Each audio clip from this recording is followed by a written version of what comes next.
Sound checks are for people what don't got the power of God or anime on their side. Welcome to Under the Bridge, everybody. Welcome to Under this Bridge. Under this bridge. We are under this bridge. We are up in here, up in here. The new small town farming game, This Bridge of Ours.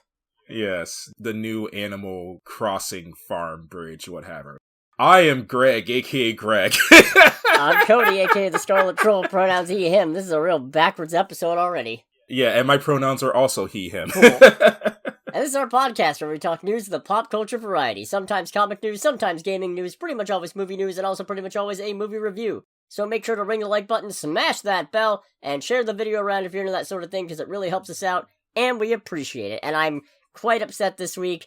Every time I try to title a short something clever, it does not pan out. Crocodile Tier List is severely underperforming. Yeah, I was surprised by that, honestly. I thought that was pretty good. See, the problem is we don't have enough of a following where people see that and they know it's a bit. People see that and they probably think I'm actually doing a Crocodile Tier List, and now I gotta bleep that. Way to go, me. Thanks a lot. Hey, at least not this time it's not me. Yeah, good job. Yeah, usually it's me. The medal will be sent to your house shortly. Yeah. Oh, I get a medal for that crap? Metaphorically. Metaphorically. Okay. Metaphorically. A lot of gaming news this week, huh? There are a lot of gaming news. We basically just wrapped up what would have been E3, may it rest in peace. And here's what I'd put at E3, if I had one! Yes, so the main game shows being Days of Play by Sony, State of Play. The Summer Game Fest, State of Play. Days of Play, I mean, that's their whole marketing thing, so whatever. We had State of Play from Sony, we had the Summer Game Fest, done by Jeff Keighley, who usually does the Game Awards, and then on this past Sunday, we had the Xbox Showcase. So, a lot of gaming news, a lot of reveals, a lot of neat things, that have been shown. I think the things that I want to talk about are definitely going to be a longer list than you, so if you want to, start it out. Yeah, I only watched the State of Play all the way through, because boy howdy, it's getting hard to keep track of gaming, because it's also getting hard to keep gaming, because I'm an adult. Yeah, a little bit, honestly. But I'm still a big fan of the sport. Not esports, just, the art of sitting around talking about games, and going, boy, those sure were presentations. Yeah, pretty much. So most of what I got from the State of Play, for example, Sword of the Sea, I'm looking forward to that one. I really liked Journey. Yeah, I've never played Journey. I do need to fix that. It's just that is that one PlayStation exclusive or is that a multi-platform? That's PlayStation 3 exclusive, I'm pretty sure. It's probably available on the newer consoles now via, the online store, but it's Sony exclusive, I'm pretty sure. Gotcha. It'll take an hour, maybe. It's a short game. Fair enough. I mean, I still have my PS3, at least for the time being, so it'll be something that I explore down the line. At least I think it was an hour. Mm-hmm. No, that looks good. Digimon Story Time Stranger's looking absolutely phenomenal. I am so just blown away by this one. Mm-hmm. I love Cyber Sleuth, but boy, the environments in this and the detail of the Digimon themselves is just kind of knocking it out of the water, and also there's so many things where I'm like, is that a Digimon? I've been out of the game too long. I mean, I've never been a big Digimon person, outside of, I guess, the time that we watched the Digimon movie for a movie night, but this game does look pretty interesting. Yeah.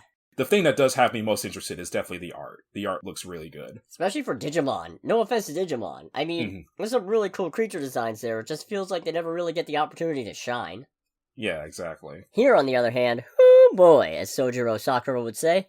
There's also a remaster of the original Final Fantasy Tactics. Yeah. Yeah, and that one's kind of interesting to me. I've never really done, I barely played JRPGs as it is, but tactics games don't really get my attention, but it doesn't interest me that alongside playing the remastered version with fully voiced lines and everything else and updated graphics and whatnot, the game does give you the option of playing the original PS1 version. It's all its glory. That's actually pretty neat. Air quotes glory.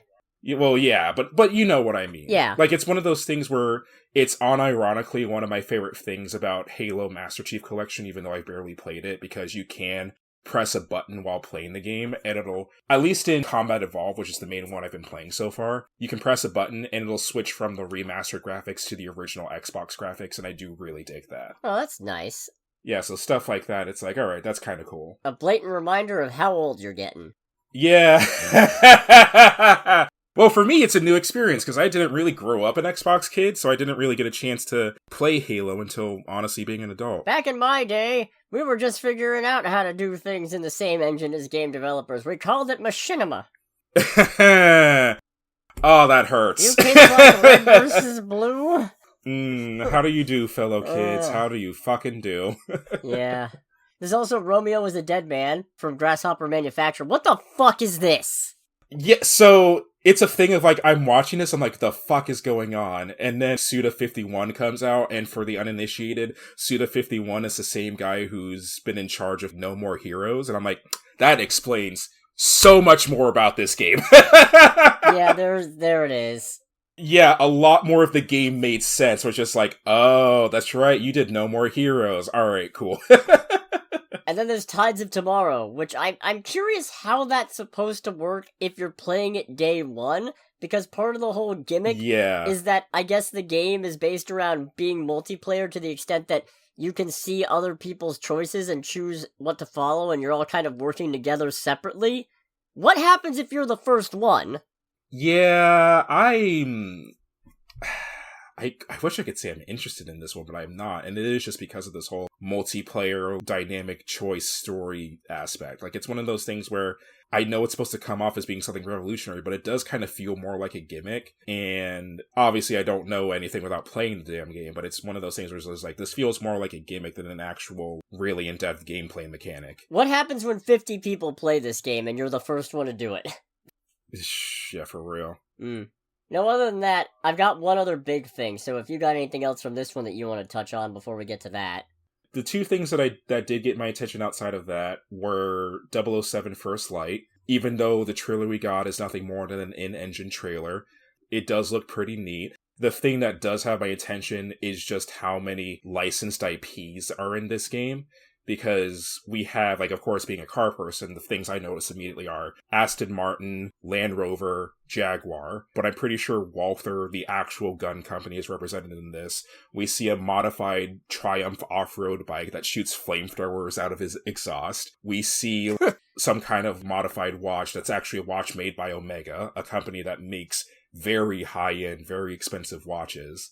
So that's the thing that I'm looking at all this. This looks really expensive. This looks like a very expensive game with all these licensed IPs. And then, of course, the whole thing of centering on a young James Bond before he truly becomes 007. Because if I remember right in this, he's still a member of the Royal Navy as like a crewman on the Navy ship. So this is early in Bond's career as a member of MI5. Oh hell, they're not even on 6 yet. I can't remember if it's supposed to be MI5 or MI6. It's easy to get the two mixed up, especially since those are both real-life intelligence and security agencies for the British government. Look, man, I never got past Mission Impossible 2, so... Oh, different MI. Yeah. But that looks interesting. And then the last one that looks interesting, but I can't help but be slightly disappointed that's not what I thought, is not Marvel vs. Capcom 5. Now, Marvel vs. Capcom is dead. Marvel Arc System Works is the new thing. Yeah, so Arc System Works are making a Marvel fighting game called Marvel Tokon Fighting Souls. It does look cool. Yeah. I will admit it does look cool. I was just really hoping it'd be a Marvel vs. Capcom game, because that's what it looked like. Look, they got the most important thing right. Doom's design is peak. They were cooking. Doom's design in this is amazing. It's genuinely phenomenal. Doom looks great. I can get used to Miss Marvel, Cap, and Iron Man. Mm-hmm. Spider-Man is whatever. Star-Lord looks like he belongs in Space Dandy or something, and... He does. He's growing on me, much like a fungus.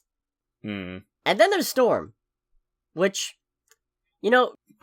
They know what they're doing. Good artists borrow, great artists steal. So I'm gonna borrow a quote, and by borrow I mean steal, a quote from my superior Alpharad. Uh-oh. Uh-oh. Uh-oh. That's it. That's the whole quote. Okay, fair. Also, 4v4 tag battle. How the fuck? So, I'm not crazy about that. And there's one other fighting game that was shown in one of these other showcases that advertised 3v3 tag fighting. It's just two games that have shown this mechanic, but even as someone who does not really indulge in fighting games that much, I really hope this doesn't become a mainline mechanic in fighting games, because one of my problems with games like Smash Brothers, and especially with Marvel vs. Capcom 2, is that there is so much shit going on that I genuinely can't keep track of what's happening a lot of the time. And in my attempts to keep track, I get overwhelmed and like a little bit nauseated. If this is a push towards these kind of fighting games, granted, I already lean towards older games to begin with, but I'm not crazy about this potentially being like a new thing. I'll love with you, man. I don't understand how anybody can get nauseated by Smash Bros, especially when items are off. Well, to be honest, with some of the craziness that comes from just the close quarters fighting in Smash, and especially trying to keep track of your character being shot across the sky faster than a SpaceX rocket, it's a little nutty. It's nutty in particular for someone like me who doesn't normally play fighting games. Yeah, but like Street Fighter things where you have to fucking press 3 buttons in a row and then make a ritual sacrifice on your control stick to pull off a combo. That's the shit that I can't wrap my head around. How are you supposed to do all of that? Smash is tame. There's 2 buttons that do anything, 3 buttons that do anything, and then the rest are just jump and shield. I think I generally prefer the Street Fighter setup and, like, to an extent, Tekken and Mortal Kombat, just because since it is almost always 1v1, while it is definitely more to keep up with and whatnot than Smash Brothers can be, since it's a lot more focused, I can actually pay more attention to what I'm doing with my character, and I can also see the results of my failed button mashing. I could roll my face on the controller during a Street Fighter game and have exactly as much of a chance of success as if I was actually trying. Not because the game is simple or brain dead, but because I cannot fucking wrap my head around it. I want to also emphasize that I'm saying all this while fully acknowledging that I am bad at both Street Fighter and Smash Brothers. Yeah. I am very bad at both of these games. We were playing as a group once, like a month ago, and it was the first time that I had ever won a match against my friends. I'm just like, yeah, that'll never fucking happen again. But no, I'm excited for Marvel Tokon. I mean, look, I'll love with you. I know Marvel vs. Capcom is an institution, but I've never been as attached to the Capcom side of it, so I'll take a game where it's just Marvel characters beating the shit out of each other, as long as it's a bunch of Marvel characters. This better not even be close to the full roster. I want at least 20-something characters. Yeah, we only really saw in-depth Storm, Doom, Spider-Man, Steve, Iron Man, and Robbie Reyes. Oh yeah, Ghost Rider's in this! I forgot about that. He's looking pretty good. Yeah, we get, like, Street Racing Ghost Fighter, too. Also, Miss Marvel's in it. Yeah. And Star-Lord. Oh, yeah. Well, no, I mean, sorry, I just thought of one other thing that's not related to this game. Yeah. I completely forgot. We got a new trailer as well for Silent Hill F. Oh, yeah, that's looking pretty sick. It's looking pretty sick. I'm really happy that this game is going to be multi-platform, so I will be able to get it on Xbox, because I don't have a PS5. On your Ally X? Oh, sorry, getting ahead of myself.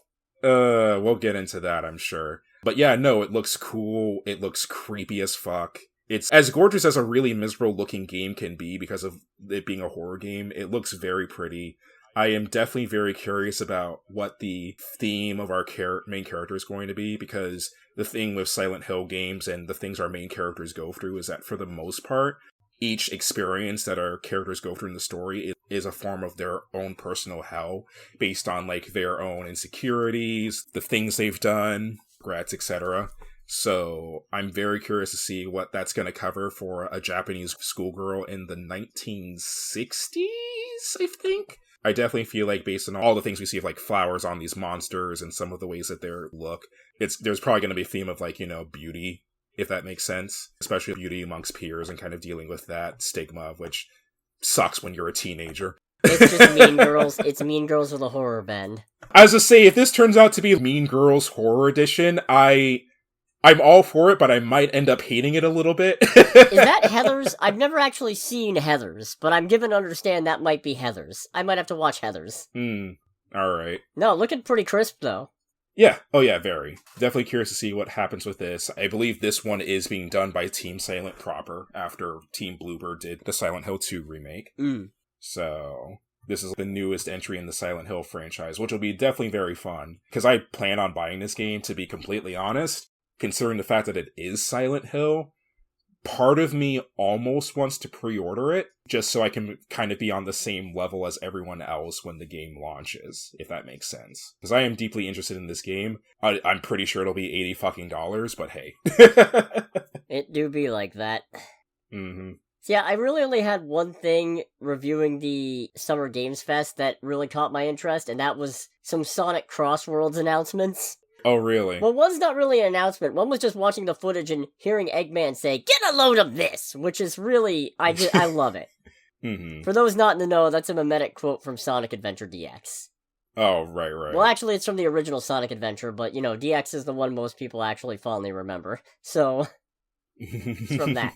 However, the real story here is we're getting, as is now tradition for Sonic racing games, racers who are not from the Sonic the Hedgehog game series. Including Hatsune Miku, Like a Dragon's Ichiban Kasuga, Joker from Persona 5, and Minecraft's very own Steve. Yeah, when I saw Joker and Steve, I'm just like, okay, Cody is either gonna absolutely love this or fucking despise this. Look, man, Sonic racing games have had Danica Patrick in them, alright? All bets are off. I'm done pretending that the integrity of the Sonic racing franchise means anything. I forgot that Danica Patrick was unironically in one of the games. Yeah, Banjo-Kazooie was in one. Oh, that's right. Yeah, and Wreck-It Ralph. Crazy. Yeah. I mean, for me, as far as stand-up things from the Summer Game Fest, to be honest, there wasn't really as much that grabbed me on this one compared to the other two. I would say the main ones that got my attention are this new Wu-Tang video game, which looks interesting, to say the least. There's a new game from, and I'm gonna butcher this studio's name so hard, Ryuga Gotoku, the people who make Like a Dragon. So it's like, alright, cool. It's good to see that these guys are working on something that isn't Like a Dragon. This looks kind of neat. It reminds me of, are you familiar with the Rockstar game LA Noire? Yeah, I've heard of it. I've seen bits and pieces of it. So Team Bondi, the studio that was working on LA Noire before they got bought by Rockstar, there were, after LA Noire shipped, there were musings that there was going to be a sequel game, or a prequel game rather, set in Shanghai in the 1930s called The Horror of the Orient. That game got cancelled pretty much because of Team Bondi shutting down as a studio. Now, we don't know a lot about the game, but this gives me vibes of it, potentially, especially since this game is set in 1945 in Tokyo. So, just by default, this game has a lot of my personal interest. And once again, this is a very talented studio and they make good games, but it is cool to see them do something that isn't directly a Like a Dragon game. So that was neat. The last thing that kind of caught my attention was Capcom trolling the audience when it came to Resident Evil. Because you didn't watch the Summer Game Fest show, No, did you? I didn't have 2 hours to spare on it. Okay, so what ended up happening was that halfway through the show, I think the woman who plays I forget her name because I haven't played Resident Evil Village yet. Lady Dimitrescu? Yeah, the woman who plays Dimitrescu. That wasn't even I just butchered her name, I know. Well done. I know. Yeah, thank you. She shows up as part of an announcement from... Shut up! No, Be quiet! I just pictured that bit from Guardians 2 of Drax going, "Harbulary batteries." That's nothing like what I just said. You can't run from me, Bacon! You can't outrun me, Bacon!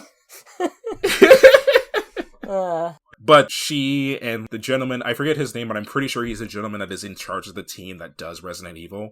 They had a thing in the middle of the show just saying, hey, we hear you Resident Evil fans. We know you've been waiting. Trust me, there is something that's coming from the Resident Evil franchise, especially as we celebrate our anniversary next year. So just stick around. We have something special to show you. Now, I missed it during the show, but apparently there is a gaming leaks and rumors subreddit, and there's a guy on there that apparently has been calling for ages that there was going to be like a Resident Evil 9 announcement at this show. And when that whole tease happened, everyone on the subreddit was like flipping their lid and calling for this dude to get banned. And then at the very end of the show, literally the last thing they show off, we get the reveal trailer for Resident Evil 9. Requiem! AKA Requiem. And that was really fucking funny to me, in all honesty. It was interesting for me just because again, I'm not big into Resident Evil, but I'm watching this trailer and I'm just like, all right, this looks interesting. Something seems off about it, but this looks interesting. We meet our main character and how she's told by her boss at the FBI that she needs to go back to the hotel where her mom was murdered. And we see a bunch of craziness happening, presumably in her head. And it's like, all right, so this is definitely some kind of horror game. And then we see a giant nuked out city that's just like completely laid to waste. And as we're looking around the city and seeing different shots, we see the remains of the Raccoon City Police Department. I'm just like, wait, what the fuck? All right, it's Resident Evil Requiem. Biohazard Requiem. Yeah, I'm honestly definitely interested in this. You know, I'm not big into Resident Evil. I have Village, I just haven't sat down long enough to actually play it. But yeah, looks cool, looks interesting. Need more actual gameplay stuff, though. The last Resident Evil game I tried playing was 7, and I was just not in the mood for it. I don't know, horror games nowadays feel more to me like horror movies with more steps, and I just assume watch more horror movies. Well, and that's fair. I think Resident Evil is kind of weird in that aspect, just because Resident Evil is significantly more of an action horror game versus Silent Hill, which is definitely more of a suspense thriller kind of game. Yeah, not from the first 10 minutes of 7. Yeah. I know, it gets better. I'm impatient, alright? Yeah. No, I mean, the only thing I know about Resident Evil Village is that it does intro with you, like, assaulting a village. Oh no, I'm talking Biohazard. Oh, well, yeah, that's what I'm saying about Biohazard Village. No, Resident Evil 7 is Biohazard, 8 is Village. Oh yeah, that's right, it is Biohazard. Yeah, that was a fun one, especially for me. So, off topic completely, when I learned that Resident Evil is referred to as Biohazard in Japan, I was like, so what's Resident Evil Biohazard called in Japan? Turns out, it is actually just called Biohazard Resident Evil. That's funny. That's really good. I thought that was hilarious. Alright, you know what? Smoke them if you got them, I guess. So, yeah. I don't know. There were a couple things out there that was like, alright, this looks pretty neat. We'll see what happens there. Anyways, I'm sure you've got stuff to talk about from the Xbox thingamajig, and sure, yeah, Call of Duty Black Ops 7, Xbox Portable, whatever. Yeah, whatever. But the thing that you showed me, this thing you've inflicted on me, which... And our mutual friend. Which, much akin to finding out that The Rock can act, ensures that I will never know peace again for as long as I live. Beast of Reincarnation, a game coming to Xbox systems, PC, and PlayStation 5, and also Game Pass, and very action RPG-ish, it's very stylish, it looks pretty damn good, and it's made by fucking Game Freak! The realization is like, wait, Game Freak can make good video games? It's not about good video games. I mean, look, I'll shit on Pokemon a lot, but I still think Pokemon is fundamentally a fun, interesting gaming system. But the fact that all the fucking excuses about graphics, all the shit about fucking... And I know a lot of it's because they're pressed for time because Nintendo wanted yearly releases and only just backing off of it. But the fact that Scarlet and Violet looks the way it does and only started running good when they ported it to the newest fucking system. And then this? How long were they working on this? 10 fucking years? Right. Livid! Actually livid! Happy for them! Hope it's a big success! Hope it means Nintendo gets off their back a little bit and lets them cook a little bit more for Pokemon games, but also, how fucking dare you! So you know what's funny about this game to me personally is that it kind of reminds me in a certain way, and I'm going somewhere with this, of some of the story beats and vibes of newer Call of Duty games. Because with some of the more recent Call of Duty games, especially Call of Duty Black Ops 6, when you get into the story of the game, like literally playing the campaign mode and seeing everything going on and what they're setting up, it is very clear, very bright of day, that the people who make this game outside of like the dedicated multiplayer side of things are just begging to make something that isn't Call of Duty. They just want to make something else that isn't Call of Duty that lets them get their creative rugs rolling or something like that. Rugs rolling? What are you talking about? I don't... There was a different phrase in my head, and I lost it, so I went with that. So you went with rolling rugs, huh? Okay. Rolling rugs, yes. Beast of Reincarnation gives me that same vibe. Because to be completely honest, I don't really know what Game Freak makes outside of the Pokemon games. But I look at this and go, this is Game Freak basically saying, can we please make something that isn't fucking Pokemon?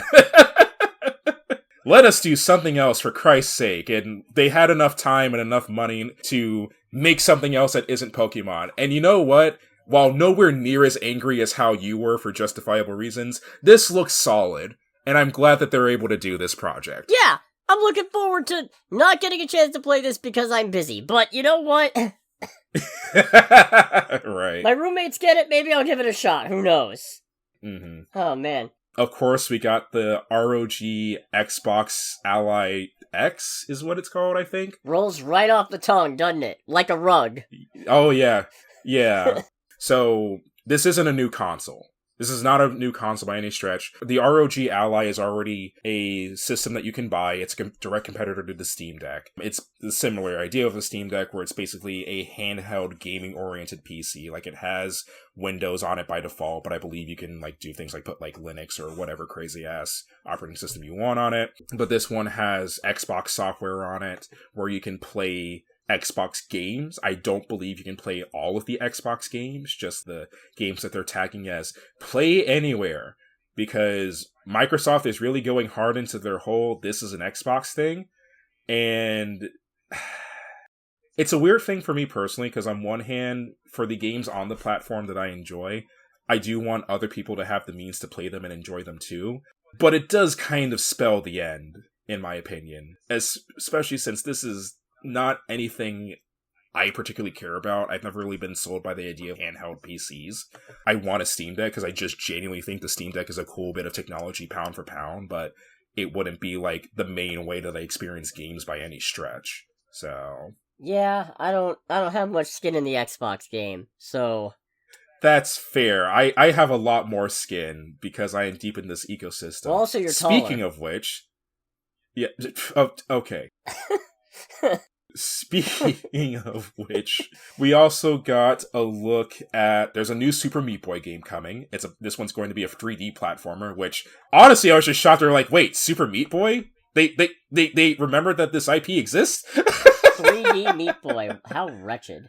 Yeah, there's a new Ninja Gaiden game coming, which is what have you. We've already talked about Beast of Reincarnation, a new solo leveling game. Oh, this might interest you. We did get a confirmation that there is a Persona 4 remaster in the works. Goody. Yeah. Tony Hawk Pro Skater 3 and 4 bundle, which is cool. Honestly, I think I do like the idea of it, even though I've never played skate games. I do want to pick this up at some point. It got confirmed that there is a remaster of Gears of War 1 coming too. Oh, and finally... After 5 years of me complaining about it, Xbox is finally getting Final Fantasy VII in winter of 2025. Merry Christmas! No, anyone who knows me well enough knows that I have done nothing but complain about the fact that, Final Fantasy has been locked by Sony jail. And then when it didn't get locked to Sony jail, it just went everywhere else. I know I said on the podcast when we talked about the Switch 2 Direct that it's Nintendo Switch is getting Final Fantasy VII Remake before Xbox, which is just delightful. The wildest shit. That was just pure fucking insanity to me. I was... Oh, I wish I could relive that moment again, because it's very rare that I get that level of petty mad. Because I was just reeling, being Final Fantasy VII is coming to the fucking Switch before Xbox. And yeah, it's a thing of alright, we're finally getting it, but we have to wait until winter. It's not even out on the store right now, but what is, which I am genuinely happy about, even though I won't be able to get it for a little bit, is Final Fantasy XVI is also now playable on the Xbox, which, pretty cool with. Been interested in that game for the last couple years, so definitely eager to give that a shot. And then, of course, the big kahuna, the one that they decided to end the show on. Lego Voyagers? No, wait, that's Summer Game Fest. Yeah, is our announcement of Call of Duty Black Ops 7. I feel like I should be happier about this one, because this game is confirmed to be a direct continuation of Black Ops 2, which released in 2012, I believe. In terms of gameplay and the multiplayer side of things, that is unironically, to this day, my favorite Call of Duty game. It's the one I, by far and away, sunk the most hours in. It's the one that I went out of my way to learn how to play. It's honestly probably the best balanced Call of Duty that's ever been made, in my personal opinion. The most interesting thing about it to me on the multiplayer side of things is that literally every item, every score streak, every, usable thing you could do had a counter, direct or indirect, which, I don't know, is something that I feel like you don't really see in video games that much, where developers will go out of their way to make sure that everything that you can do can be countered by someone else if they're smart enough to utilize it. And that was great, just because it was a thing of, I could never get locked down by something. I always had a way of fighting around, certain things, and that was fantastic. I genuinely loved that game. I'm not super crazy about Black Ops 7, because even though, first off, I don't know if you saw the trailer for Black Ops 7. Not even a little.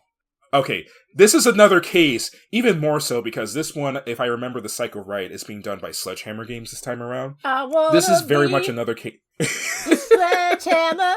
This is very much another case where it's very clear that these people want to make a different game that isn't Call of Duty, because there's just some weird shit going on. Granted, that's kind of what the Black Ops sub-franchise has become notorious for, because we have things like subliminal messaging, MK Ultra, dark stealth ops, crazy-ass shit like that. And this one's set in the near future setting of 2035. What I'm trying to get to is that I should be excited about this, but I'm not, because even though it's a direct continuation of my favorite Call of Duty game, as someone who has experienced the newer Call of Duty games outside of the story mode, for me, they just kind of suck. So it's a thing of... And it's frustrating, too, because since I'm on Xbox, this game is going to come to Game Pass, and I'll be able to play it for free from day one and all that, and blah, blah, blah. But these games don't feel nearly as fun to play as they were when I was younger. So it's one of those things where oh, goody. So, yeah, I'm kind of whatever about that. And then, partway through the show, I think at the very end, if I remember correctly, after that whole reveal, Phil Spencer did come on stage to confirm that as part of the Xbox's 25th anniversary, which is fucking wild. That's illegal. Yeah. We'll be seeing more in regards to the new Fable game, the Gears of War E-Day prequel game, and the next Forza game. Which, for me, I'm going to be completely honest, those were the three main projects that I was the most curious about. We'll have fun next year. Yeah, those were genuinely the three games I was most interested in seeing more about. Forza's obvious for anyone who knows me. Forza's a fucking obvious one. But I'm genuinely interested in Fable because it looks really good from what we've seen of stars, in-engine trailers. It looks hilarious. And Gears of War E-Day, even though I've never been a big Gears of War person by any stretch, on this episode, Greg unveiling how few franchises he's played. Even though I'm not a big Gears of War person, I am very interested in how everything in the series got started. So yeah, those were the three that I was most looking forward to. But it was confirmed that they're being worked on, that we'll see more of them next year. I believe it was also a soft confirmation that all three of those games are going to launch next year, which I'm going to be interested to see how that happens, since Grand Theft Auto 6 is also coming out in the middle of next year too. And the gaming industry as a whole is trying to make their plans around GTA 6 releasing, because it's the closest analog I can have for you, because I know you're not really a Grand Theft Auto person, Cody. Second coming of Jesus, I'm aware. Yeah, it's basically the closest thing that the gaming industry has to, I don't know, Avengers Endgame in terms of cultural impact and popularity. Everyone knows that when that game comes out, that's all anyone is going to care about. And Grand Theft Auto as a series usually maintains its momentum for a very long time after the launch of their games. I remember seeing an article where GTA 5, within its first 3 days of being released, made $800 million. And there's even more hype around 6. The game will probably breach $1 billion in the same amount of time, in all honesty. So that's going to be interesting to see how all these games pan out, trying to work around GTA 6's release schedule. Yeah, that sounds pretty nuts. Yeah. So, yeah, that's the weekend in gaming. This is probably the most gaming news we've done in a while, honestly. Yeah, it is. By contrast, I only have a couple of notes that aren't about that. One of which is the glorious return Yes. of Don't Be a Creep. Play the jingle. Don't be a creep. So, we've been following, not overly closely, but with some interest, the whole Justin Baldoni, Blake Lively lawsuit situation, where she sued him for sexual harassment, and he did a defamation countersuit. Well, funny story there. Oh boy. Baldoni's $400 million defamation lawsuit has been thrown out by the judge. Nice. It's not completely done. He has until the 23rd to submit an amended complaint. However, the judge wrote the following. The Wayfarer parties have not alleged that Lively is responsible for any statements other than the statements in her CRD complaint, which are privileged. The Wayfarer parties have alleged that Reynolds and Sloan made additional statements accusing Baldoni of sexual misconduct, and that the Times made additional statements accusing the Wayfarer parties of engaging in a smear campaign. But the Wayfarer parties have not alleged that Reynolds, Sloan, or the Times would have seriously doubted these statements were true based on the information available to them, as is required for them to be liable for defamation under applicable law. Ergo, functionally, as I understand it, not a lawyer, basically he's saying, yeah, they're saying these things because they think they're true, and therefore it's not defamation. Yeah, it's basically a thing of, look, man, this isn't defamation because by doing this, you are basically telling on yourself. It's not even that. It's just you can't call it defamation because the whole point of the suit is they're saying you did these things. As I understand it. Like I said, not a lawyer. Apparently the case is still set to go to trial in 2026. And who knows, we might still get into the whole was nice pool based on Baldoni, which is just... I know I've said this before, but I cannot stress enough, what a stupid fucking thing to get mad at. What an absolute, okay, you want to talk about telling on yourself? That's making fun of me specifically, is telling on yourself. Because... Yeah. Good fucking God. Nobody would have that wouldn't have crossed anybody's mind if you hadn't specifically brought it up, and now it's all I can think about. And if he is based on you, well, good work by them, because it's really funny, and I wouldn't have guessed. Yeah, for real. Again, that's you telling on yourself, my man. Your Honor, this is clearly done to make fun of me. Is it? Are you actually like this? Well, no, but then why do you think it's based on you? Yeah, pretty much. Anyways, I don't have a horse in this race, but since this whole thing is based around a sexual harassment lawsuit, don't be a creep, everybody. Don't be a creep. My other bit of news is another one that I'm not really prepared to deal with, but I feel like we need to talk about it anyway. Alrighty. Warner Brothers Discovery is actually splitting into two different companies, but not how you'd think. I already don't like where this is going. Yeah, you would expect that they'd be splitting back into Warner Brothers and Discovery. However, this is not necessarily the case. And also, I'm sad to report, David Zaslav, the human tax write-off, the good old Zazzle Dazzle himself, is still staying on as president and CEO of one of these companies. Oh boy. Yes, this company... comprised of DC Studios, HBO Max, HBO, Warner Brothers Motion Picture Group. Oh, he's in charge of the good shit? Warner Brothers Television and Warner Brothers Games, and will also include Warner Brothers Discovery's full film and TV library, is called Streaming and Studios. Oh, that's corporate as fuck. Yeah, Ugh. it is. Ugh, And yeah, that's why nasty. is he still in charge of the good shit? This man rose to his fortune on the Honey Boo Boo era of reality television. This man don't know shit about quality storytelling. What are you fucking talking about? The company keeps losing money under him, too. Why is he not getting the fucking boot? Jesus Christ. Anyways, Warner Brothers Discovery Chief Financial Officer Gunnar Weidenfels is going to be president and CEO of the other company, called Global Networks. That's equally as Yeah. That's still like nasty corporate. According to the press release, it will include premier entertainment, sports and news television brands around the world, including CNN, TNT Sports in the US, and Discovery, top free-to-air channels across Europe, and digital products such as the profitable Discovery Plus streaming service and Bleacher Report. Profitable, really? I know, I don't believe it either. I'm sure there's a lot of tax write-offs involved there. Probably. Yeah, that's...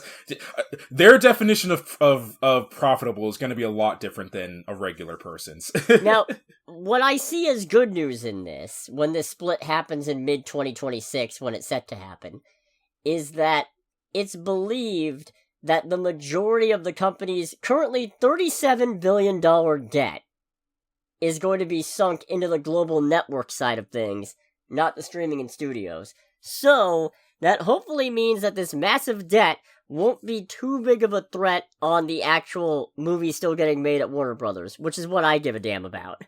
Right. But most of this is beyond me. It'd take an economist to explain it, and I'm just the humanities.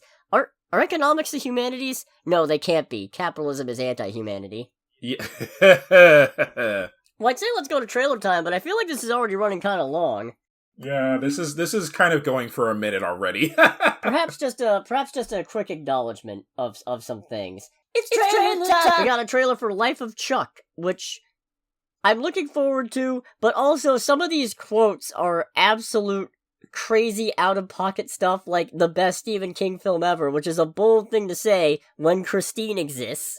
Right. Or Pet Sematary, the original one with, what's his name? Yeah, Fred the Gwynne? original Pet Sematary. Yeah. Yeah, I live just up the road.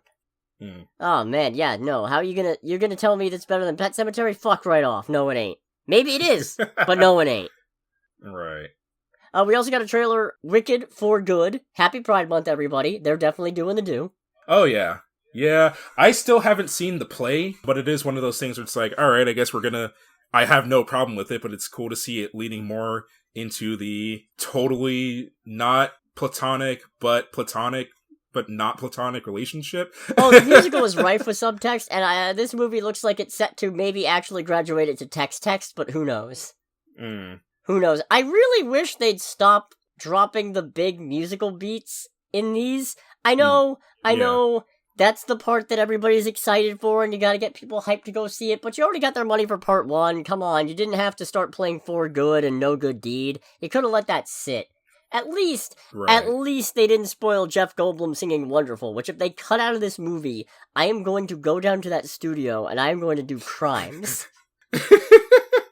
I'm kidding, and I'm not going to specify what He's gonna jaywalk in front of the studio. I am going to jaywalk the fuck out of this studio.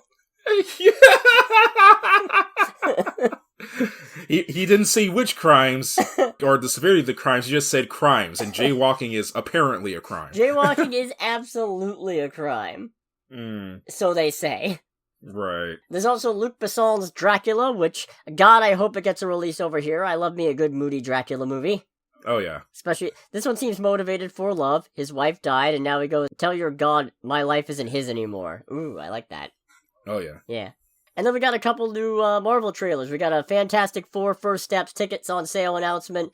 Flying Fantasticar, you'll love to see it. Oh, yeah. The Fantasticar transformation is like, alright, this is pretty sick. Oh, I love it. We get a Clobbering Time reference. Sure, we don't get Ben saying it, but somebody said it. I have faith that we will hear it again, and that this time it will not be associated with the phrase that Ben's older brother used to utter before beating the shit out of him, like in Fantastic Four 2015. Remember that? Actually, not really. Yeah, no. The Josh Trank Fantastic Four movie made it so the origin of its Clobbering Time was something Ben's older brother used to say to him before beating him up. Oh, that's right. Oh, man, how do you fuck that up? Just one of the many, many stupid fucked up things in that movie. And just think, that still might not be the worst Doctor Doom we ever see, but we'll see. We'll see. Avengers is a year and a half out. Man, it is only a year and a half, isn't it? Yep, it could still be better than Crash Test Doomy. I actually think it might be worse, but we'll see, you know? We'll see what happens. This negative attitude isn't helping anything. It certainly isn't making me feel better, but we also got a new trailer for Ironheart. Bold choice, 2 weeks out. Yeah, Ironheart of the Occult. I like this concept. I like this melding of magic and technology. Mysticism and machinery. That's it. That's the one. But yeah, mysticism, man, that sounds like a department in the Harry Potter universe. We don't talk about that anymore. Fair. That's valid. J.K. Rowling's the scum of the fucking earth and you shouldn't support her, alright? It's just a fucking book series. Yeah, exactly. And I know. Art from the artist, yada yada yada. Plenty of classics were made by problematic people. The problem is that this particular gross human being is still alive, and using the proceeds she gets from your support of her shit to pursue a blatantly hateful, transphobic, and ultimately probably just straight up homophobic agenda eventually. So, you know, It's real easy to just put the Harry Potter books down, okay? It's so fucking easy. I was obsessed with that series as a kid, and you know what? I'm over it. Yeah. Sorry to get in a soapbox there. I feel like we've been dancing around that quite a bit, especially with all the casting news that's been going on for that HBO revival series. Maybe don't fucking watch it. Yeah, that would probably be ideal. I mean, you do you, fine, whatever. Just know that just know that this is like one of the most directly harmful fucking things you can be doing. This is the easiest thing in the world to stop doing. I know, no ethical consumption under capitalism, but there's degrees. There are degrees. Yeah. Fuck. Alright. Ironheart. Yeah, that's where we're going. That's what we were talking about before getting on this tirade. Before I started frothing at the mouth talking about J.K. Rowling. Happy Pride Month, everybody. Happy Pride Month. But, no, I think my favorite thing about this trailer is at the very end when her AI assistant comes to life, and she just goes, "Who else would it be, bish?" Cue the Thanos meme. I don't even know who you are. Yeah, honestly, I'm like, who were you supposed to be? I looked it up. Apparently in the comics, Riri eventually got her own AI assistant called Natalie, who's based on a friend of hers who was killed in a drive-by, which is a sweet sentiment. That's really nice with that added context. The problem is, I don't know jack fucking shit about Ironheart. Yeah. Except for the backstory thing. And the fact that she had Viv Vision crushing on her, but that was one-sided. Right. Synthezoid. Synthezoid lesbians. What will they think of next? I don't know where I was going with this, but yeah, I mean, I guess we'll see. It's out soon enough. You're right. Anyway, that was a fast trailer time. Let's go to the box office. Let's do the box office. We did not see the highest grossing... Well, okay, yeah, we actually did. It's Lilo and Stitch again. Oh, boo. Yeah, I know. $32.3 million domestic weekend, $335.65-ish million domestic total, $772.5 million worldwide. As Glinda said, I hope you're happy. Mm-hmm. I hope you're happy now. What was the budget on that movie again? 100 mil. Disney's like, flip the switch, boys. Live action remakes are back on. We're making Treasure Planet. Mid to early 2000s live action remakes are where it's at. We're doing Treasure Planet. We're doing Atlantis: The Lost Empire. I just pinched something in my shoulder. Don't you dare touch Atlantis. Don't you put that evil on me, Ricky Bobby. It must have taken years to make this movie. Hey, look, I made a remake. Oh, it took me like 6 months, 11 tops.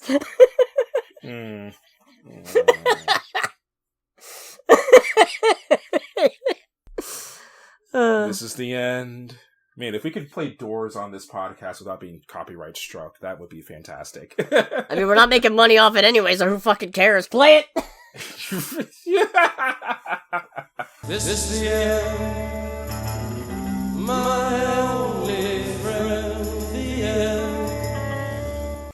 Anyways, the movie we saw this weekend, Ballerina, second place. So it was respectable. Okay, good. It was respectable. Good. If it's somehow third place. If it's somehow like third place, I was going to fucking riot. No, $24.5 million domestic weekend in total. It's sitting at $50.5 million worldwide against a budget upwards of 90 mil from what I can see. So it's got a ways to go. But it's getting reviewed well, at least. It's getting reviewed decent. It's the lowest rated of the John Wick movies, I think. Which, yeah. How much do you think? Not in the sense of like, oh, because it's a woman or anything, but how much of that do you think is because it's the Keanu is not the central star of this film? It's really hard for me to say because I haven't really heard any John Wick, more like John Woke, complaining about. No, I haven't either. Like from everything I've seen, people genuinely enjoy Ana de Armas's performance in this movie. It's Armas. Well, it's Armas. Armas. The pronunciation is on the first syllable. I said Armas. No, it's Armas. It's Armas? it's not really important that you're putting the pronunciation on the wrong syllable. Anyways, we're moving on. Mm-hmm. Maybe I'll just cut that. I don't fucking know. No, I mean, for me at least, just the expansion of John Wick into a whole universe is already a little exhausting, especially when we know a John Wick 5 is coming out. Right. That's part of it. It's also just not as good as the John Wick movies, I don't think. Which isn't to say it's bad, it's just... No, yeah. It's still a good movie. I have the John Wick movies on a very high pedestal. To wit, I think they're the best tetralogy of films I've ever seen. There's not a dud among them.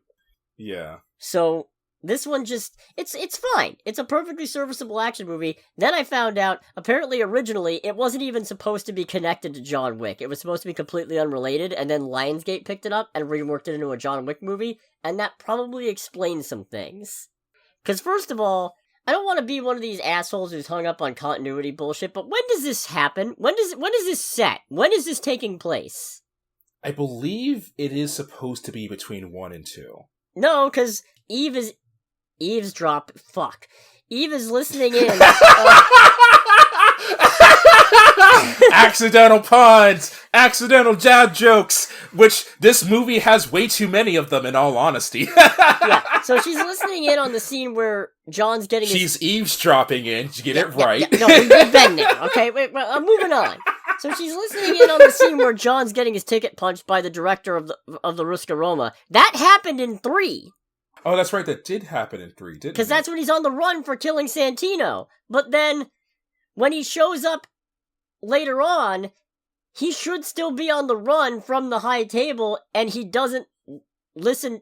He's not obligated to do anything for the Ruska Roma anymore because his ticket was punched, and he couldn't have had it mended by now because Sharon's at the end of the movie, and he's dead by that point.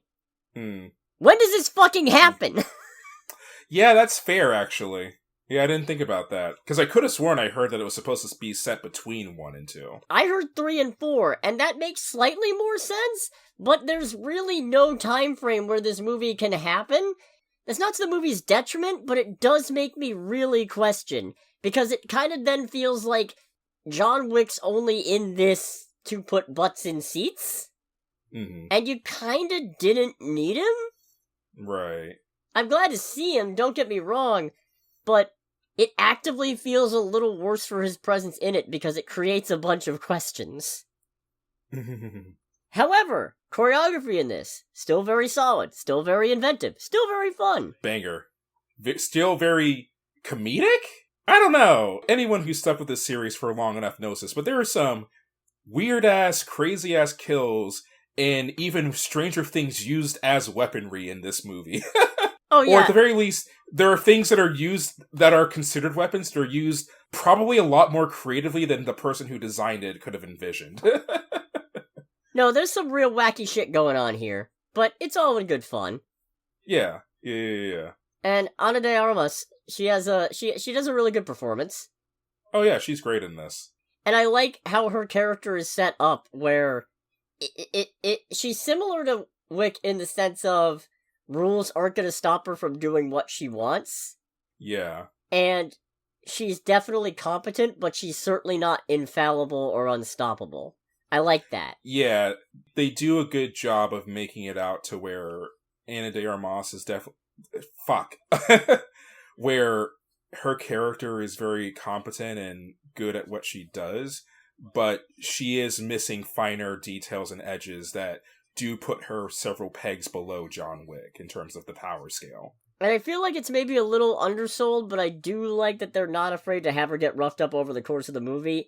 Visible injuries are a little undersold, I think, but they're not afraid to show that, yeah, she's taking hits and kind of getting the shit kicked out of her, which is good. Yeah, she does get her ass kicked quite a bit in this movie. It does a good job of making it to where the ass kicking that does happen isn't so ridiculous. It's like, alright, well now this is just stupid. They're just making her out to be weak as hell. It's well balanced. Yeah, it keeps it feeling realistic without making her look incompetent, which is good. It's a fine balance. Yeah, absolutely. Especially, well, you know what, that's a spoiler. Mm-hmm. That's a real spoiler. I feel like another thing that kind of works against this movie is there's a twist. It's not an especially great twist. Yeah, but it's... Oh, I don't remember if it's the one that you called or the one that you semi-called. I called 2 different twists. You did call 2 different twists. One of them turned out to be true. One of them I would say would be 50% true. Yeah, I guess. I don't know. I'd say I got the important part right. You did. From Mid-City. From Midtown. It wasn't Bad Boys Ride or Die where the first time the character shows up I got it, but I got it pretty soon in. Yeah. But the thing is, I don't really know what it adds, aside from a sense of intrigue of you shouldn't get involved in this. Well, why not? Well, you shouldn't. You trust us, you're better off not knowing. That guys. Yeah. Just tell her. Just fucking tell her. Yeah, just tell her, for God's sake. There's no reason to do this except to build up mystery, and the mystery, I guess, kind of informs a decision that she makes at the end of the movie, but I don't know, it just doesn't feel like it needs to be there, you know? Mm-hmm. In a lot of ways, this is kind of the anti-John Wick, in the sense of, the first John Wick, which now I feel kind of bad for gutting that Cinema Synergy episode, but it just wasn't there. I have only minimal regrets, because now it means I get to talk more about John Wick again. The first John Wick spends a good amount of time keeping this air of mystery around John, and even as more of the layers are peeled back, there's still a decent air of intrigue of learning how this world works and operates, and I know you can't necessarily do the same thing twice, but this movie takes a bit to really get going with Eve because it spends the first part setting up her backstory, which isn't to say it's not interesting, but it feels very much more vanilla compared to how the first John Wick handled it. Mm-hmm. You know what I mean? Yeah, 100%. The first movie, they spend so much time focusing on his grief for his wife, and that's the main focus of it, that as they start to build up to what a badass he is, you start getting that feeling of giddy dread, if that makes sense, where it's, It does. They fucked with the wrong guy, huh? Yeah. Man, there's one really good joke that happens late into the movie that references that, too. Yeah. But, on the whole, I think this is pretty good. Everybody turns in a good performance, the action is fun. As you said, some things are used as weapons that God never intended. Yeah. Or if God intended, they were used in a much different light than their original design. Yeah. I'll say, I think this and Thunderbolts are kind of sitting in the either bottom of a very good movie or the top of this is decent.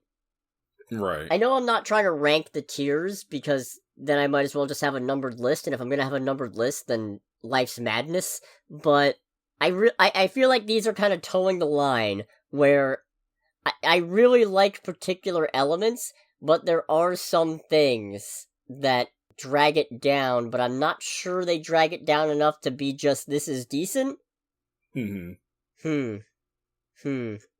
I mean, I wouldn't put it in This Is Decent. I do definitely think it's higher than This Is Decent, for sure. Yeah, but then the flamethrower fight kind of takes me out of it a little bit. And I know it's kind of stupid to expect any kind of realism, but there's...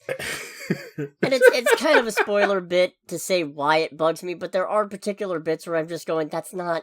I know enough about these to know that's not how it works. And because I know, I expect they should know. Right. Yeah, I get that. Convection is a thing, kids. And so is just sucking out all the oxygen in the room. Yeah. Which is, actually, for the uninitiated, a big part of the reason what made flamethrowers so deadly in World War II. Because, completely off the rails, it wasn't just the napalm from a flamethrower that made flamethrowers particularly dangerous in warfare. It was the fact that during the Pacific Campaign, the flamethrower would be so powerful that it would literally suck the oxygen out of a room. And that would just asphyxiate everyone inside of it. And there are definitely moments where just like, no, that shouldn't be okay. Who plays the villain in this? He looks familiar. Gabriel Byrne? Gabriel Byrne. Why do I know that name? Oh yeah, from the American Dad joke. That's because I'm not Peter Gabriel, I'm Gabriel Byrne. Right. Oh, he was in Hereditary. Who was he in Hereditary? Oh, was he the dad? Might be the dad. Maybe he's the dad. Yeah, he's the dad. Oh, he's the one who gets set on fire. I'm on fire! That's good. Boy, if I had a nickel for everything that made me think of Hereditary in the last couple of weeks, I'd have 2 nickels. It's not a lot, but it's weird that it's happened twice. Very! Wait, he was Enzo Ferrari in Lamborghini, the Man Behind the Legend. I wanted to see that, but then I heard, like, almost universally that it was a shit movie. Damn. I kind of want to see this because of car movie, but the degree of which I'm hearing about how bad this movie is makes me go, I can do better things with my time, okay. Actually, wait, hold on. I might have the smoking gun here. Did the director of the Ruska Roma, did she have bandages around her hands at any point in the movie? I don't remember. Ooh, I'm having a hard time remembering myself. Because the adjudicator impaled her through the palms in chapter 3 for helping John. Right. So, maybe it's supposed to be before that happened? But there's a whole there's a whole 2 months between him getting his ticket punched and Eve going on this campaign. So, I guess we should probably talk about the basic premise, which is that... Which we just, skipped over for the last, 20 minutes? Yeah, I mean, it's a John Wick adjacent movie. You're not really in it for the plot. You're not really in it for the overarching story. Nah, but I mean, you might as well. So, Eve Macaro, she was orphaned. Her dad was killed when she was very young. And it turns out her dad was an associate of the Ruska Roma, so... Winston, played again by Ian McShane, strolling around the police station looking for orphans to conscript. Adopt. No, conscript. Yep. And to be fair, conscript. He probably goes looking for her specifically because she has ties to that family. But he brings her to the Ruska Roma, where she trains as both a ballerina and an assassin. A kikimora, as it's called. A defender of the innocent, I guess is what they do. Sure. Stares at this whole assassin underworld, sure. Right. And then eventually she gets embroiled in a quest for vengeance when the group that was responsible for her father's death rears their ugly head. And along the way she discovers things about herself and her family and her history, and has to reckon with what kind of person does she want to be in this world of rules and killers. Right. That's not bad. It's pretty damn good. I liked it a lot. Pretty damn good. It was a good time. Is it weird that I might like it more if it wasn't a John Wick movie? I can see that. It kind of feels like... I guess it would be kind of a similar thing of if Monkey Man turned out to be a John Wick adjacent movie. Yeah, at that point it loses a lot of its flair and magic. Yeah, you know what? Actually, I'll amend that and re-solidify that I don't think it's worse off for being a movie in the John Wick universe, but it is worse off for having John Wick in it. Mm-hmm. Which is a damn shame, because it's not through any fault of his own, just him being there both distracts you, and if you're like us, it makes you question when the hell this movie is actually happening. Right. What do you think? Should we go to spoilers? Might as well. Alright, so if you don't want to get spoiled on From the World of John Wick, Ballerina... I do not like this full title. No, me neither. Make sure to click away in 3, 2, 1. The group that killed her father, it turns out, is a cult of killers who does not operate under the High Table's rules, but still occasionally makes use of their facilities, which is permitted because... Which is completely insane to me, personally. Well, as Winston put it, better to have them inside the tent pissing out than outside pissing in, which... I can respect. You let them in, it's with the expectation that they're gonna play by your rules, so you can penalize them if they don't. Right. Like what happens with the hench people that broke into Norman Reedus' room and tried to kill him. Mm-hmm. Because they get shot for breaking Continental rules. Oh, yeah. Which, I'll be honest, that was something where when that fight scene happened, I was just like, wait, what is she doing here? Because during that whole fight, because Eve was trying to get to Norman Reedus for reasons, and a couple of the people break into the room, start fighting, start killing, and Eve goes out of her way to not kill the assailants. I'm just like, this seems kind of weird. And then we get to the bit where the three of them have been captured by security, and Eve is making her case and just straight up saying, I did not kill anyone. And then the other two get gunned down. I'm just like, oh wait, that's right. Yeah, no business may be conducted on continental grounds. Yeah, it's just that's right. That is an established thing in this universe. Of course, immediately followed up by the head of security going, I think you need to check out. Yeah, that was funny. I understand. That was pretty good. Mm-hmm. So yeah, it turns out that actually Eve was born into this cult. Her dad married into it and then tried to get her out. And for that... Tried to get her and her sister out? Well, apparently didn't really try with her sister. which her sister, who is who is one of the people on an unrelated mission who ends up crossing paths with her, which I called from her probably second scene because it's quite obvious. Yeah. Once you key into, oh, she's from the cult, that's when that's when it clicks that, oh, that's her sister, who she mentions in the first scene as I wish I could remember her, implying that she wouldn't know her own sister if she saw her straight in the face again, which, okay, yep, this is, Right. You really set it up for us to figure it out ahead of time. Well done. And Norman Reedus' whole shtick is he's trying to get his own daughter, Ella, out of this life, and the Chancellor, who is actually Norman Reedus' dad, will not let that happen, so he puts a hit out on his own son to get him shot and Ella returned. And I should be a little upset at the fact that he's not actually dead, but it wouldn't be the first time that somebody implausibly survived in these movies. Really, there are some sloppy assassins here. Yeah. I guess to be really fair, the important point is that he actually wanted Ella back, so they did that, and ultimately at that point, then he doesn't have to pay anybody, so I guess it really doesn't matter. So after she checks out of there, she goes to basically the sommelier from John Wick 2, except not. He's a different armorer. He's just Frank. His name is Frank. Which is kind of funny, but also really weird, because there's just a whole bit where it's like, if I may be Frank, and we just look down and his name tag is, I am so confused right now.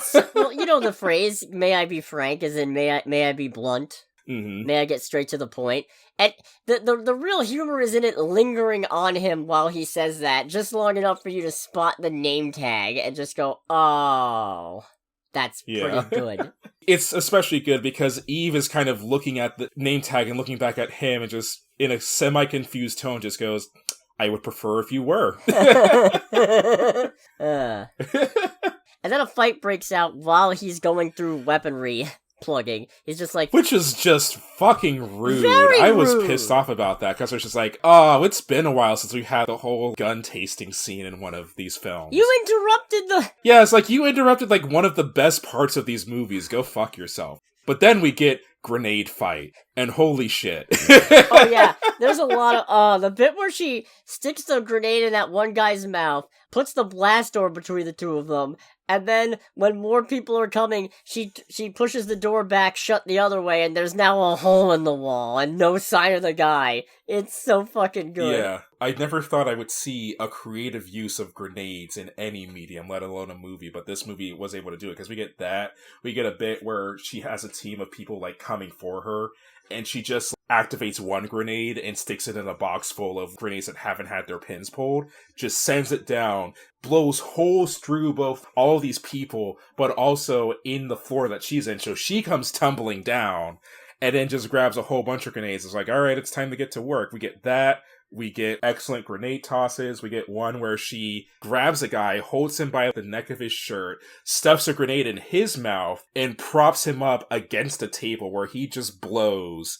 And I think she uses the table as cover. That was the only one that was pretty questionable. We were both just sitting there like, I don't know about that one. Yeah, that was one where it's like, that was cool, but your head should have been blown clean off at minimum. At the very least, you're temporarily deafened. Yeah. That table ain't protected you from shit. Uh... No, that was good. You know what? Actually, I'll give this movie credit. It's really good at fake-out scenes. Mm-hmm. Like, the bit where after they do the 2-month time skip and she's done completing her mission and she's making her way back down to the lobby, collecting knives from bodies that she stuck the knives into, which is just really good. She's about to get in the elevator, stops the elevator, grabs a knife out of a guy's back, and then gets back in. Right. And then she gets in the car that she apparently sandwiched the guy against a wall with, starts driving off, the fucking camera starts panning out to a wide shot of the city, like, up, mission accomplished, time to cut to another scene, except nope, here comes another car, T-boning hers, sending it careening back down the alley, and it quickly starts closing back in as she gets out of the car door, and it's just... Yeah. It's like, oh, you thought we were done! Alright, you know what? That was a really effective fake-out. I was not expecting that in this movie. It's just long enough for you to go, wait a minute. Mm-hmm. Just because like all the shit is happening, like as it zooms out and pans out, all of the shit is happening at the bottom of the screen.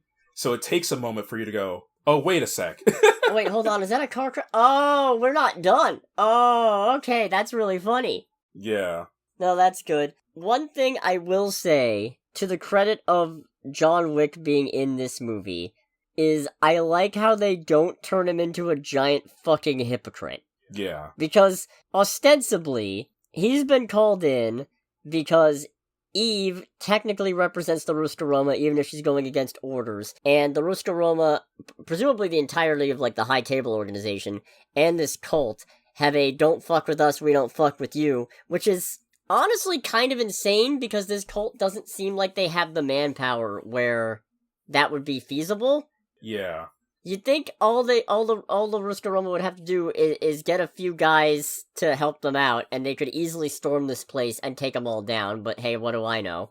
Right. So, the director has to very frantically make a deal of, okay, what if I send somebody else in to get rid of her? Your guys don't interfere until midnight. Fine, cool, yeah, send whoever you want. She sends John Wick, and John is trying to talk Eve down from doing this whole task. And she refuses, and this is another one where, to its credit, she does not stand a chance against John Wick. Oh yeah, no, not at all. That whole bit reminded me of, do you care about spoilers for Jedi Fallen Order? No. So, in the entirety of Star Wars Jedi Fallen Order, which is a phenomenal game, you're getting stronger, you're learning more about your Force abilities and how to fight in the game, you have a lot more creative ways to, like, deal with enemies and whatnot, and by the very end of the game, Cal, your character, is genuinely overpowered and can pretty much get through anything. And then you meet Darth Vader at the very end. I can only imagine how that goes. Yeah, and then the game makes no bones about, yeah, you're not that good. And it honestly reminded me of that, just with a significantly more empathy on John's part, of just being like, yeah, you have no chance. Because she's trying to, like, take him down and all that to... Because he's like not trying to kill her. He's actually just being like, you just go home. Just don't even do this. Your choice.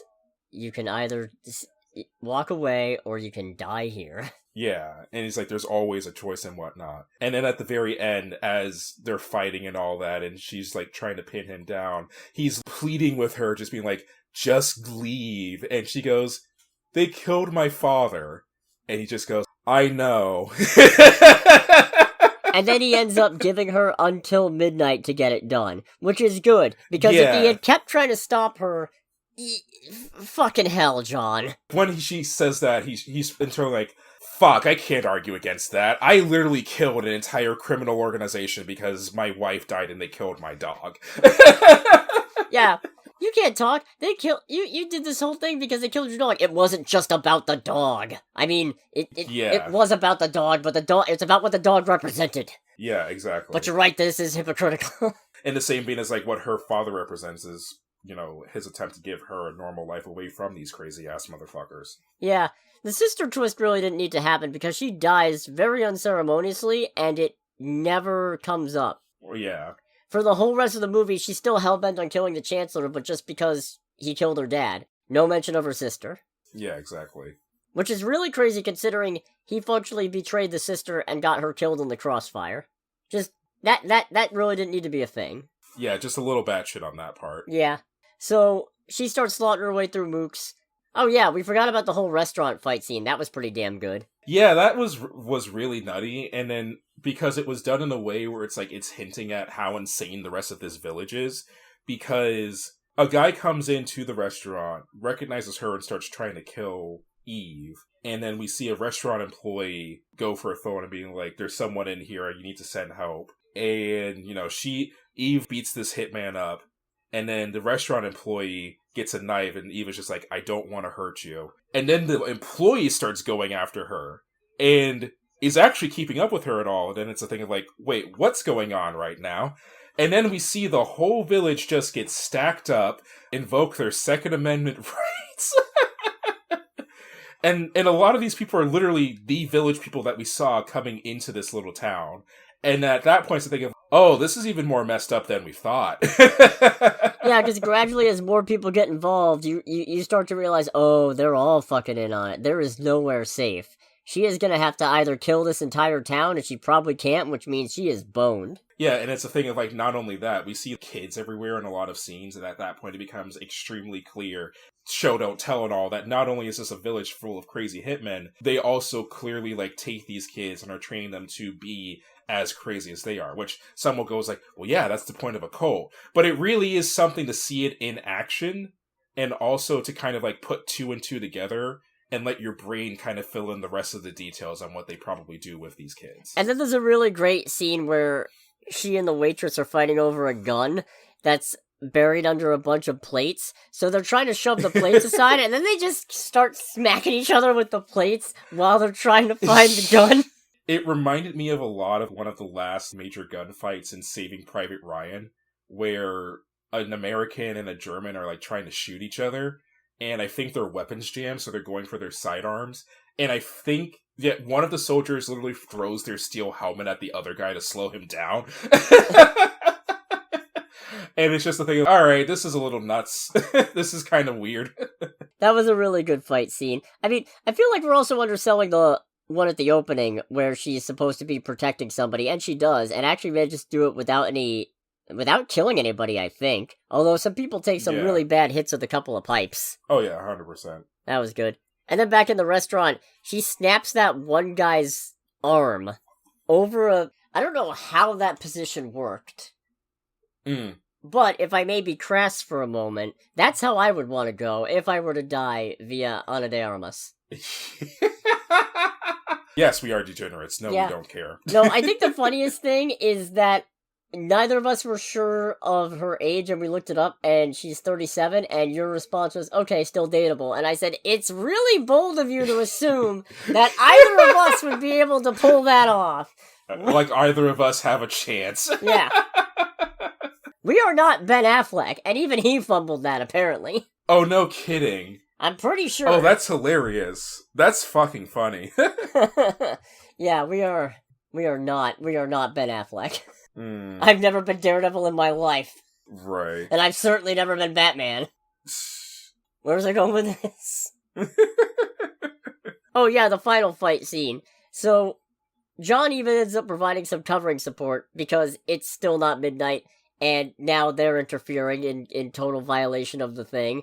And I assume he's under the impression that if the leader dies, then it really doesn't matter if he didn't actually do the job. Yeah. Or maybe he's not. Maybe it's because he's not actually obligated. Because again, I don't know when the fuck this movie is supposed to be happening. Yeah, it's thinking about it. The movie is not clear or concise on like its place in the timeline. We get a big dual flamethrower fight, duel of the flames, if you will, and it's both immensely satisfying and also incredibly frustrating, because the movie seems to be of the opinion that a flamethrower is only going to hurt you if the fire directly makes contact, and I'm here to tell you, convection doesn't really work that way. If the flamethrower is just barely missing you, it's still inflicting some serious fucking burns.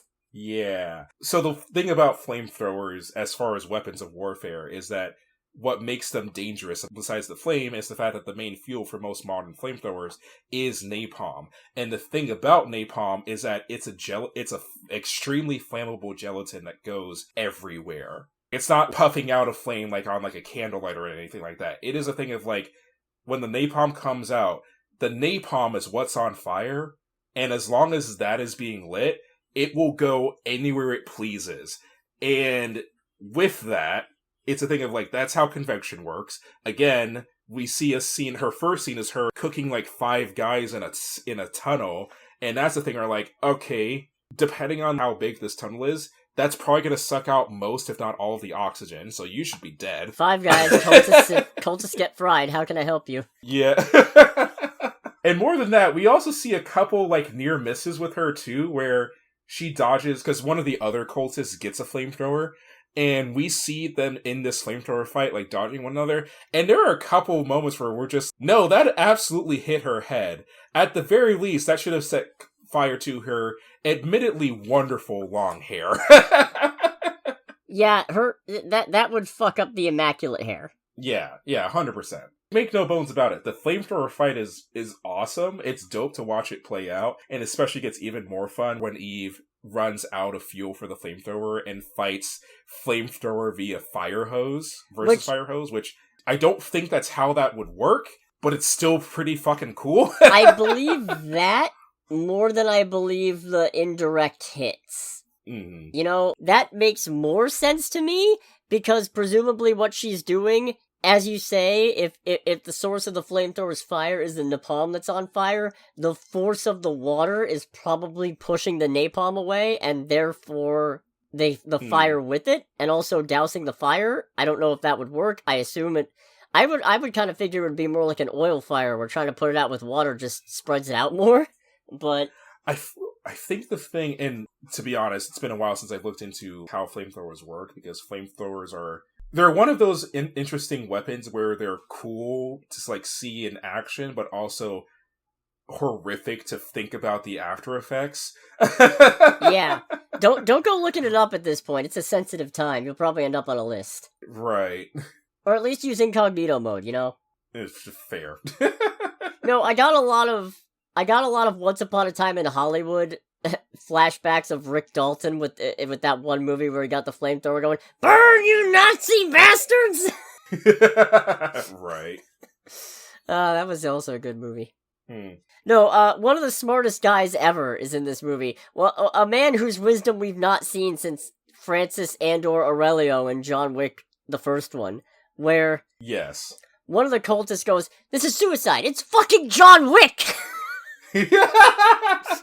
And I think if I would think we missed it because of how much we were laughing, but I could swear the other one was like, okay, it's just one guy. How bad could it be? Yeah, and then he domes both of them. What a dumb fucking asshole. Yeah. No, I like how the Chancellor's right-hand man's just evacuating, and he goes, "In 200 years, leadership's always been in Hallstatt. That will not change. I will not leave. Sir, we've not only lost track of her, we've lost track of John Wick." And then he immediately starts loading up in the car. Right. That's really good. We also get a very satisfying ending where he's trying to do a whole monologue about fate and you'll never escape, and neither will Ella, who is his granddaughter. It's like, you were born to be killers, you'll always be killers, this is inescapable. It just shoots him mid-monologue. Very satisfying. Yeah. Oh, highly satisfying. Just like, shut the fuck up. Yeah, don't entertain his bullshit. Yeah, it sucks that you ended up becoming a contract killer anyway, but hey, you know, as you said, it was your choice. Yeah. And she ends up returning Ella to Norman Reedus, so she gets the actual opportunity to not be a killer. That's cute. Yeah.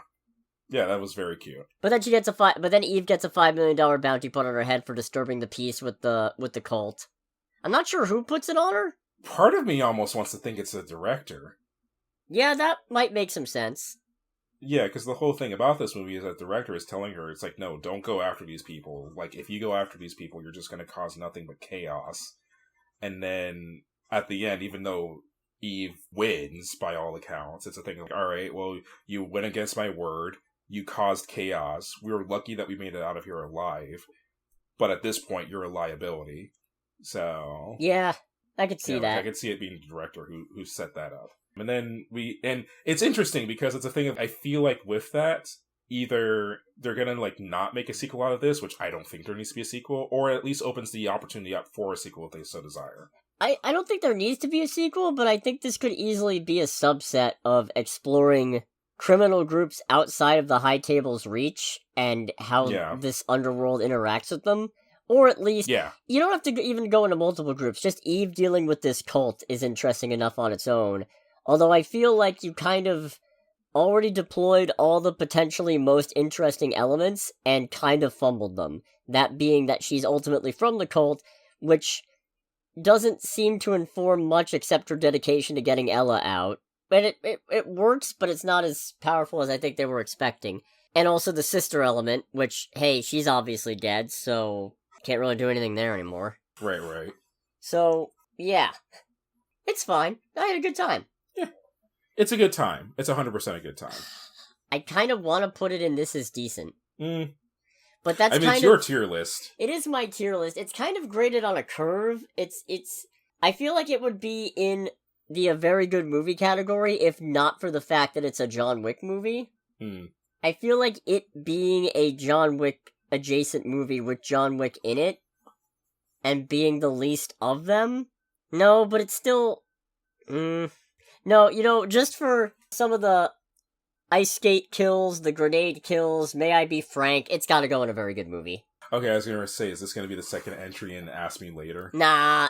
See, the thing about Ask Me Later is that one's all over the place. I can't make up my mind whether I even like that movie. This movie I know I like, it's just a question of quality. Ergo, it does not qualify. It's stuck between two worlds, but they're adjacent to each other.